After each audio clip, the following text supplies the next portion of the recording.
എല്ലാ അമ്മമാർക്കും പൊതുവെയുള്ള ടെൻഷൻ സ്കൂൾ തുറക്കുമ്പോൾ തന്നെയാണ് കേട്ടോ. രാവിലെ എണീക്കാനുള്ള ചടവാണ് എനിക്ക്. മെയിനായിട്ട് ഈ തണുപ്പ് കേട്ടോ കൈ സത്യം പറഞ്ഞാൽ സഹിക്കാൻ പറ്റില്ല. അടുപ്പം മുട്ടിൽ നിന്ന് മാറാൻ തന്നെ കുറേ നേരം എടുക്കും.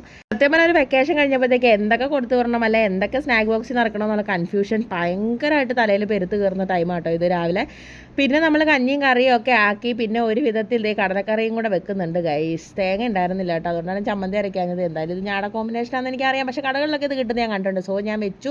ചങ്കുട്ടി ഫസ്റ്റ് ടൈം ആട്ടോ കടലക്കറി ഇഡലിയും കൂടെ കഴിക്കാൻ പോകുന്നത്. എന്തരാവും തിന്നുമെന്ന് പോലും എനിക്ക് അറിഞ്ഞുകൂടാ. എന്തായാലും ചോറിന് കടലക്കറി വേണ്ടെന്ന് അവൻ ഇന്നലെ പറഞ്ഞിട്ടുണ്ടായിരുന്നു. നമ്മളമ്മമാർ രാത്രിയിലാണല്ലോ നാളെ എന്ത് കൊടുത്തു വിടണമെന്ന് ചിന്തിക്കുന്നത്. അതുകൊണ്ടാണ് കേട്ടോ സത്യം പറഞ്ഞാൽ തേങ്ങ കിട്ടാഞ്ഞത്. പാവം എൻ്റെ കുഞ്ഞ് അഡ്ജസ്റ്റ് ചെയ്ത് തന്നാലും അത് കഴിച്ചു കേട്ടോ. പിന്നെ റൂമിൽ വന്ന് പിള്ളേരെയൊക്കെ നോക്കിയപ്പോൾ രണ്ട് സൈഡ് അങ്ങോട്ടും ഇങ്ങോട്ടും പിണങ്ങി കിടക്കുന്ന പോലെ കിടപ്പുണ്ട്.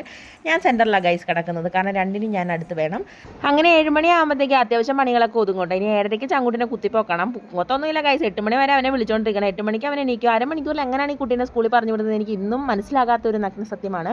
പിന്നെ ഞങ്ങളുടെ കറ്റാർവാഴ ഗൈസ് ഞാൻ ചെറുപ്പത്തിൽ എപ്പോഴും വെച്ചാണ്, അതിങ്ങനെ പൊട്ടി കിളുത്തോണ്ടിരുന്നു. പഴയ വീടുണ്ടായിരുന്നപ്പോൾ ഉള്ളതാണ് കേട്ടോ. അതിന് കുറച്ച് സങ്കടം വന്നപ്പോൾ കുറച്ച് വെള്ളമൊക്കെ കൊണ്ട് ഒഴിച്ചു. എന്നിട്ട് ഞാൻ അകത്ത് കയറി ചങ്കുട്ടിയുടെ ബുക്കും പുസ്തകമൊക്കെ പൊടി തട്ടി എടുത്തിട്ടുണ്ട്.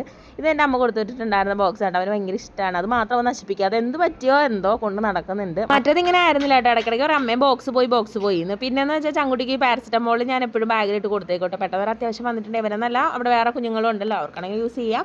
പിന്നെ സ്നാക്ക് ബോക്സ് ലഞ്ച് ബോക്സ് ഒക്കെ നിറച്ച് കുഞ്ഞിനെ അങ്ങനെ സ്കൂളിൽ പറഞ്ഞു വിടാനുള്ള ഒരുക്കത്തിലായിരുന്നു. ഭയങ്കര തിരക്കുണ്ടായിരുന്നു കേട്ടോ. പിന്നെ ചങ്കുട്ടി തന്നെ ഫുഡ് കഴിച്ചോളാന്ന് പറഞ്ഞു. കഴിച്ചിട്ട് കുഴപ്പമൊന്നുമില്ല, അവൻ കഴിക്കുന്നുണ്ടായിരുന്നു. അങ്ങനെ എല്ലാം റെഡിയാക്കി കൊച്ചിനെ പറഞ്ഞു വിട്ടു. എനിക്കൊന്ന് പുറത്തു പോകേണ്ട ആവശ്യമുണ്ടായിരുന്നു. അവിടെ പോയി കണ്ണും ടെസ്റ്റ് ചെയ്ത് ഞാൻ നേരെ വീട്ടിലേക്ക് വന്നു. അപ്പോൾ ഇന്നത്തെ വീഡിയോ ഇത്രയേ ഉള്ളൂ.